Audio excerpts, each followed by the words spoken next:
Say February 15th, I decided to wear sunglasses on the inside with the hopes that the sun will come out someday in Syracuse. Today we're talking about BYD, advanced EV tax credits, and people returning their VisionPro headsets. Nope, the sun is never coming out. Right now, Kyle's asking himself, is he really going to keep these on for the whole show? The answer is no. The answer is no. That would be fully ridiculous. We're going, but Casey, I wouldn't Casey put it past you. I know. Well, I was waiting for you to flip on the pair of white sunglasses that you always have handy. I know. I don't know where they are. I think they're probably in your car because you need them. That is true. Yes, we do need them here. It's already sunny. Like we just get sun now. It's like, oh yeah, we're halfway through February. Bring the sun. It's over. That's it's over. Being down in Florida earlier this week, and just like it always, it never ceases to amaze me. You're like, oh, the rest of the world has sun. It's so troubling to me. It is. And then I came home and it was like sunny the whole way. And then all of a sudden I was like reading a book and like it got dark. Cross a line. And it got dark in the plane. I was like, oh, we're back. We're close to home now. Oh man. Well, I don't look 89 days till a SodaCon when it will be sunny everywhere. It will be sunny everywhere. It will be sunny by then. In May. What a great time to have an event. It's gonna be beautiful. Magical. North Annapolis, south of Baltimore. Look, mark your calendar. 14th through 17th, main days 15th and 16th. A SodaCon is coming in hot. You and I were working on schedules and panels yesterday, and we got all excited.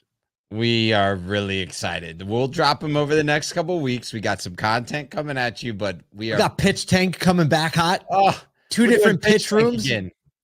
Just like battling rooms. I'm going to try and be louder than the other room. That's why we're putting an open room in between the two rooms. Literally, there's an open space in between. Well, I mean, like, look, most dealers, when they go to an event, they want to hear. They like don't even know who does what, right? They see a name and they're like, what do they do? What do they do? What do they do? So 3-minute pitches, right? So if you're a dealer, you're going to get to through them. Go. You're going to get to know what everybody does. And then you can set up meetings with the people that are interested. You don't have to worry about getting stuck in like a 25-minute conversation you don't want to be in, right? Because truth is, when you're stuck in a 25-minute conversation you don't want to be in, guess who loses? Everybody, including the person giving the 25-minute conversation. We have an Asota Edge webinar next week, February 21st. Mark your calendar. Upstart, our friends at Upstart are going to be talking about bridging the divide. Here's the best part. They're going to be sharing the results of a 100 dealer survey on questions like online store, your biggest challenges with financing right now and the solutions, and what's the outlook on sales for 2024. Every dealer wants to hear what other dealers are thinking, and our friends at Upstart aggregated 100 opinions. So we'll take that. I like it. Speaking of aggregating things, Segue time. The Chinese know how to aggregate EVs. China's electric vehicle giant BYD is reportedly making a very strategic move by setting up a new factory in Mexico. Yes, folks, that is considered North America, aiming to turn into a hub for the U.S. market and worrying quite a few people in the industry. They're right now conducting a feasibility study, negotiating with Mexican officials. What does that negotiation look like? Oof. It's got to be intense. It's got to be over tacos and Dos Equis. No, the move's part of BYD's global expansion strategy. Last month, Elon Musk said the Chinese automakers will demolish global rivals without trade barriers. And on Wednesday, Marin Jaja, COO of Ford's EV unit, Model E, spoke about the colossal, and quote, that's a quote, colossal strategic threat of Chinese EVs, saying, quote, they are ahead of us in the technology. We look at that and say, that's coming here eventually, so we better get fit now, and we better get going on EVs, or we don't have a future as a company. That is strong. Like, where's the bomb blowing up trigger? Like, I know. We do need that one. Yeah, I mean, well, one, smart. I mean, there's a lot of manufacturers that have moved into Mexico over the last 5 to 7 years, and manufacturing costs are a little bit cheaper. You get the benefit of having the North American credits. You get lower, import export fees. Even just like shipping costs are lower. So it's a smart move. Obviously, BYD, economy, EV. They're looking to keep those costs low, looking to keep things close to where the consumer is. Yep. And I don't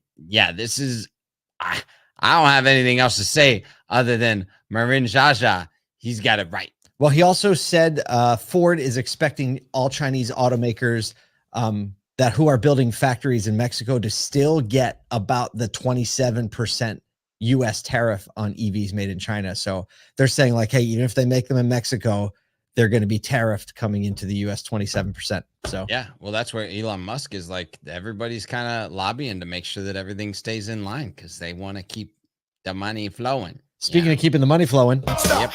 Nailed it. To the government.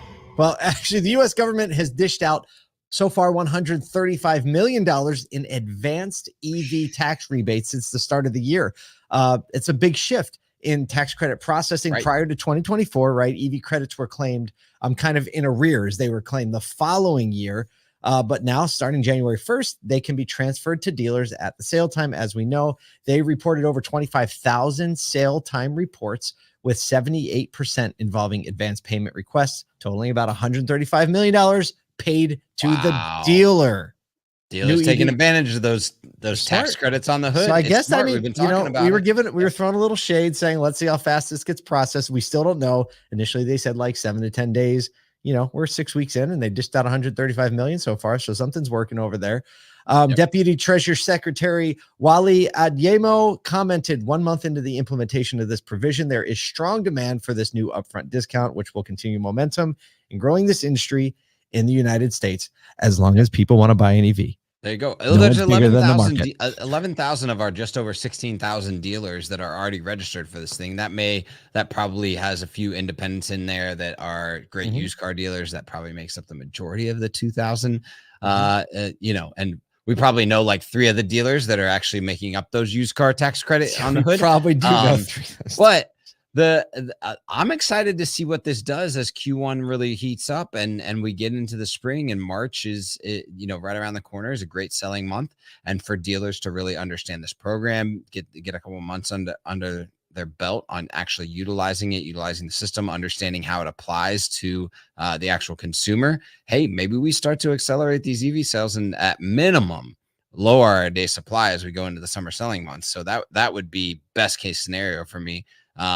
But still, like, this is money that you didn't have to apply to sales. If you're not paying attention to this, if you're not working, if your people don't understand what's available as far as the tax credits, and you're not looking at this as an opportunity to really, really learn the EV market, whether or not your manufacturer is big into the game, is a way to slow walk this and get the consumer excited about actually purchasing the vehicle. That's my thoughts.